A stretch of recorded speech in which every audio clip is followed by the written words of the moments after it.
Y bueno, pues hoy tengo el gusto de saludar y recibir aquí en nuestros estudios a la doctora Dulce Colín Ávila. Y es que las personas que amablemente se comunican a través de nuestra vía telefónica, el 14-327-73, pues nos hicieron también algunas preguntas que en esta ocasión vamos a formular a la doctora. Y es que pues la vista pues de alguna manera es algo importante como la salud en términos generales para el ser humano. Doctora Dulce, bienvenida, ¿cómo le va? Buenas tardes. ¿Qué tal? Muy buenas tardes. Eso es. Oiga, pues quedaron por ahí varias preguntas que formularle la vez anterior, pero por ejemplo, de la vista cansada, de la miopía, de todas estas patologías que son parte a veces de las personas por el trabajo que realizan. Luego de repente me dijo una persona otra vez, pregúntele que qué opina de la vista cansada. ¿Sí? ¿Qué es la vista cansada? Hola, pues primero buenas tardes. Buenas tardes. A todo el auditorio. La vista cansada como tal es un término coloquial que se le da a una patología, se considera patología, pero realmente es un proceso degenerativo normal del ser humano que se llama presbicia. Lleva el nombre de presbicia, ese es un nombre médico real, ¿no? Es un proceso degenerativo, básicamente. Adentro de nuestro ojo tenemos una estructura que se conoce como cristalino, es una especie de lenteja. Y si lo hacemos una comparación con nuestros teléfonos celulares, todos nuestros teléfonos celulares, los actuales ahora, tienen lo que es un foco y un zoom, o las cámaras, en las cámaras. Entonces, el foco es esa propiedad que tiene el teléfono de enfocar las cosas. En nuestros ojos tenemos una estructura que es especializada para realizar este tipo de actividades. Nos da un foco y un zoom. Entonces, como es una estructura normal, como todo nuestro ente, pues va a envejecer. Y el cristalino sufre este proceso degenerativo y pierde la capacidad de realizar el zoom. Por eso usted va a ver que las personas, si me permite, lo que tienden a hacer cuando tienen vista cansada es alejarse de las cosas para poder leer, porque perdemos Dice luego, me falta abrazo. Así es, perdemos la capacidad de enfoque. Entonces, eso es un proceso que se va a dar en todas las personas mayores de 40 años, es un proceso normal.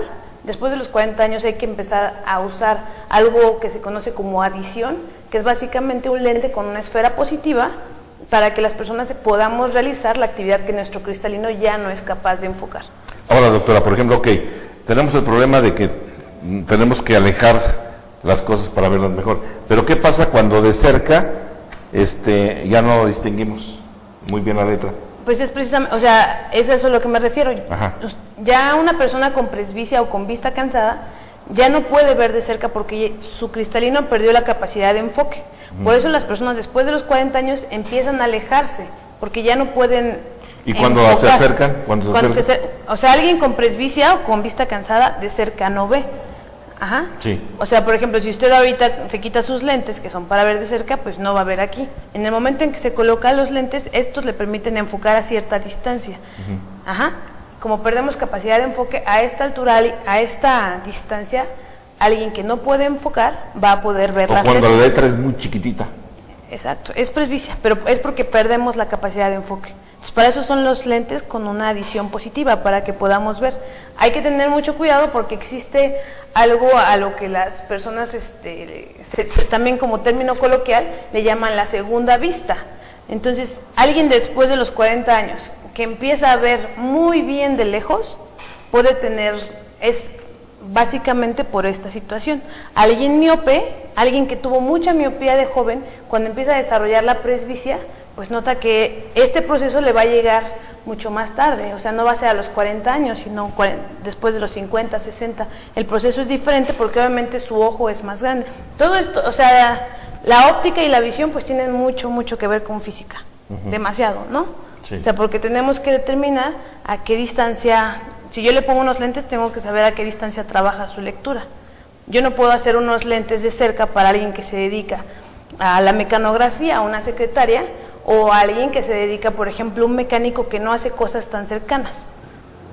O sea, todo eso va dependiendo también de las necesidades del paciente. Sí, porque de repente algunas personas dicen, oiga, yo de lejos veo muy bien, perfectamente bien, Por ejemplo, las letras que se ven ahorita del noticiero regional las veo perfectamente bien. Y si están más lejos las veo bien, pero ya cuando se acerca a uno, sobre todo cuando la letra es muy chiquita, es el problema, ¿no?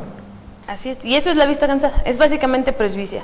Por eso todas las personas después de los 40 años, no se espanten, van a empezar a dejar de ver de cerca como solían hacerlo, probablemente vean mejor de lejos. Esta es una imagen, a ver, bueno, la traía básicamente porque otra de las problemáticas más importantes con las que nos enfrentamos, sobre todo aquí en la región, sí. He sido testigo de ello, es a la diabetes. Yo creo que cualquiera que esté del público, que esté consciente ahorita, nos podría decir, o analizando en introspección, todo el mundo tenemos un familiar, ya sea de primer, segundo grado, incluso nosotros con algún antecedente de diabetes. Esta imagen que les puse es básicamente lo que se conoce como retinopatía diabética. Todas esas imágenes blanquecinas y rojizas que se ven ahí, no deberían de estar ahí. Y están ahí precisamente porque ya hay una patología que está afectando la retina de esta persona. Esa es una foto clínica, como tal pueden verla de un ojo derecho, ella también se ve bien. En el que podemos ver todas esas hemorragias que se ven al lado de los vasos, son secundarias a la retinopatía diabética. Entonces, alguien que tenga más de 10 años con la diabetes, sobre todo las personas que no están controladas, que es la mayoría de los casos, van a tener una imagen similar a esta. Por lo que es muy importante lo que comentaba en la ocasión anterior, en la que me dieron oportunidad, que se revisen al menos una vez al año. Ahora, las carnosidades, doctora, las carnosidades que luego algunas personas dicen se forman alrededor del ojo, eso es parte también de un problema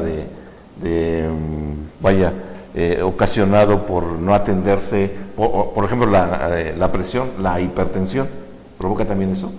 No es por la hipertensión. La carnosidad es un proceso degenerativo de la superficie ocular. Nuestra superficie tiene una capa que se llama conjuntiva, es la parte más externa de nuestro globo ocular. Esa conjuntiva es básicamente como si lo comparáramos con la piel, una parte que se ve muy afectada por la exposición constante al sol.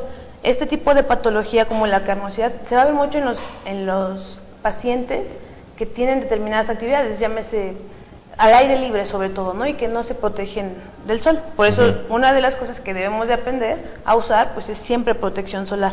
Existen lentes como tal de sol que son los adecuados porque nos protegen de cierta luz y evitan que este daño sea tan intenso.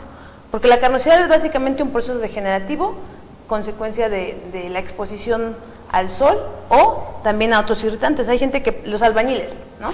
Aparte de que están expuestos al sol mucho tiempo, también están expuestos al polvo, a la arena, a muchos otros irritantes, está el tallado constante y todo eso provoca este proceso degenerativo. Los carpinteros que están ahí limpiando la madera, que el polvo, todo esto. Así es, todo este polvo también provoca esa irritación constante de la conjuntiva y es lo que causa la carnosidad.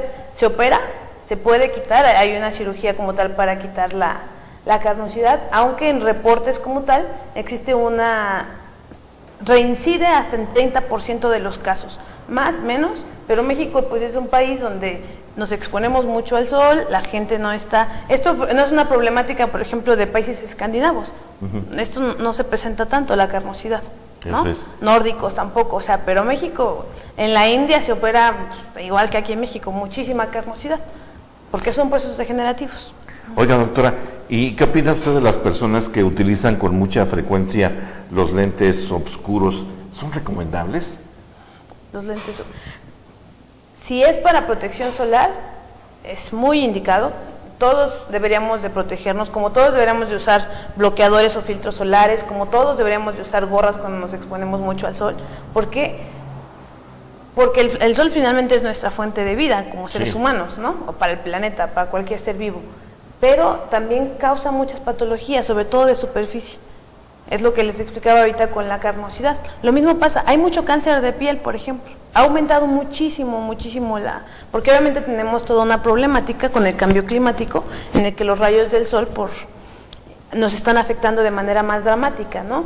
Pero lo mismo pasa aquí, los lentes de sol con un filtro adecuado, sí es muy indicado que los usen, todos deberíamos de usar, sobre todo las personas que se ven por sus actividades o personas que son aficionadas y demás a viajar en motocicleta, en bicicleta incluso, deben de usarlo. La exposición al sol no es buena para los ojos como no es buena para la piel, no de una forma exagerada. Hay que cuidar la superficie, la piel como la superficie ocular, es muy importante. Ahorita que habla de esto, doctora, me acordé, hace algunos años vi una película, no sé si usted se acuerde, o la haya visto, es muy joven para que se acuerde, pero que la haya usted visto, por ejemplo, Viento Negro, donde los que están trabajando para el tendido de riel del tren, uno de ellos se queda tirado en la arena y le pegan los rayos del sol y se queda ciego. Okay. Uno de los personajes.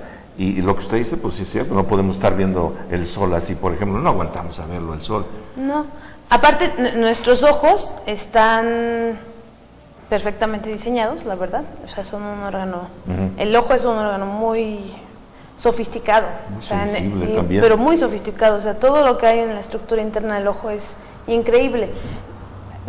Supongo que le ha pasado que sale al sol o ve un foco constantemente y de repente ya dice, ya no veo, está oscuro. Sí. Es porque existen células adentro de nuestro ojo, en esa parte que les enseñaba a hacer en la fotografía anterior, se llama retina. Y esas células se saturan con la luz. O sea, digamos, la luz constante, ahí no se ve como tal las celulitas, pero eso es la retina, está con una enfermedad ya de base, no debería de verse así, tendría que ser totalmente amarilla con sus vasitos, y lo que vemos, el circulito amarillo que se ve del lado izquierdo de la pantalla, es el nervio óptico. Ajá. Bueno, dentro de esa capa que se llama retina es un tejido neurológico. Hay células que son conos, bastones, y estas células se saturan con la luz. Entonces tenemos todos determinado número. Cuando nos exponemos de más al sol, esas células se saturan por un momento y después por eso vamos recuperando la visión, porque se van desaturando. Ajá. Digamos que son como switches que se van apagando con la luz y después se prenden, ¿no? Eso es lo que pasa. Por eso dice que cuando vienen los eclipses solares, que no recomiendan que uno vea la visión directa porque podemos tener esos problemas, ¿no? Ese es un proceso normal. La saturación de este tipo de células son normales porque finalmente a las personas, bueno, a mí me ha pasado, ¿no? Te expones al sol, estás con esta problemática de que dices no veo, pero de repente cuando empieza la desaturación de esas células, otra vez empiezas a recuperar la visión de forma progresiva. En ese momento, o sea, no se espanten, no es como que van a quedar ciegos por la exposición al sol, pero sí hay que cuidarnos, sobre todo por los problemas de superficie ocular que son muy, muy frecuentes. Sobre todo en esta zona, que nos exponemos muchísimo al sol. Bueno, antes de concluir, ¿qué es el ojo reseco? ¿O por qué se nos resecan los ojos? Es una buena pregunta porque, precisamente les decía, a raíz de la entrevista que se me dio la oportunidad de tener la semana pasada, me han llegado pacientes con estas cuestiones. Nuestro ojo todos tenemos una lágrima, todos, y nuestra lágrima está compuesta por 3 fases. Una fase mucosa, una fase acuosa y otra fase que es grasa prácticamente. Si nosotros ponemos esas 3 fases como en sándwich, la mucosa es para que la lágrima se quede pegada al ojo. Después viene una fase acuosa que es la que realmente lubrica y una fase grasa que secretan nuestras glándulas de los párpados para que esa lágrima no se evapore de forma rápida. Pero si cualquiera de las 3 está afectada, vamos a tener ojo seco secundario. Ajá. Existen muchos factores que pueden provocar un ojo seco. Alguien con artritis reumatoide puede tener ojo seco. Una mujer después de los 40 años que empieza con problemas de climaterio y después de menopausia va a tener ojo seco por problemas hormonales.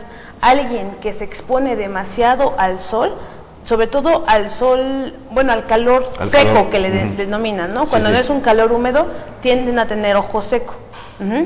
Entonces, hay muchas cosas que nos pueden provocar ojo seco, que es una patología básicamente por una disfunción de la lágrima, que debería de ser normal para cubrir las funciones de lubricación que debe de tener. Un problema muy frecuente, como lo comentábamos la vez anterior, pues es, por ejemplo, ahora, diría que los jóvenes, pero la verdad es que ya también los adultos son aficionados y adictos a la tecnología, ¿no? Claro, no nos pueden echar la culpa de todo, pero la exposición tan frecuente que tenemos a estos aparatos, llámese iPads, tablets, teléfonos tan constantes, provoca que hemos disminuido nuestro parpadeo normal. O Estamos todo el tiempo ahí y obviamente el parpadeo unifica o permite que esa lágrima se resbale en toda la superficie del ojo, cubra toda la superficie. Entonces, como no parpadeamos, tenemos un ojo seco secundario. Aparte de que la luz, bájele un poco a la luz de sus celulares, sobre todo en la noche, porque a veces estamos, yo también soy culpable, a las 11, 12 de la noche en la cama, viendo el celular y leyendo toda la noche en el celular, con la luz ahí, y obviamente todo eso provoca ojo seco.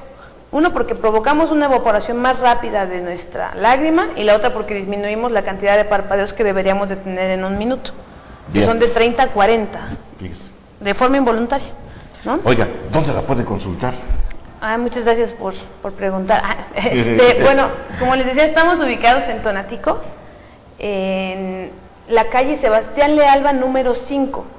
Es una posada realmente, pero ahí está su consultorio de una servidora, y si no, estamos haciendo ahorita prácticamente todo por citas telefónicas, al número celular 7224-30-5986. Ahí la pueden consultar. Así es, ahí me pueden encontrar. Ahorita bueno, no las traigo, para la próxima les traigo unas tarjetas ya tal, para cualquier cosa, ¿no? Luego la gente nos llama por teléfono, oiga, ¿y dónde puedo ver a la doctora? Es que tengo este problema. Y bueno, también queremos informarle a nuestro auditorio que nuestro número telefónico aquí en el estudio es el 14-327-73, para que nos llame, nos formule las preguntas que usted quisiera que nosotros le hiciéramos a la doctora, y con muchísimo gusto. Pues le agradezco. Y nos vemos. Yo le agradezco mucho a usted y a todo su equipo. Vale, muchísimas gracias por la invitación. Estamos a sus órdenes ahí en Tonatico, y es que los temas de salud le interesan. Totalmente. A todos nos interesan. A todos deberían interesarnos, y la salud visual es algo muy importante. O sea, desgraciadamente creo que el ser humano no es consciente de lo que es una problemática o una enfermedad hasta que pierde la salud. Y la salud visual es algo muy valioso, es sagrado. Entonces no hay que hacer a un lado, ¿no? Sobre todo la prevención. Recuerden que lo más adecuado, lo más barato y lo más eficiente en salud y en enfermedad es la prevención. Entonces vamos a prevenir, básicamente. ¿Vale? Pues muchas gracias. Muchas gracias a todos ustedes y buenas tardes. Buenas tardes. Yo le agradezco mucho su presencia aquí en el programa, a la doctora Dulce Colín Ávila, que nos ha venido a platicar de estos temas tan importantes. Pues vámonos al video del día.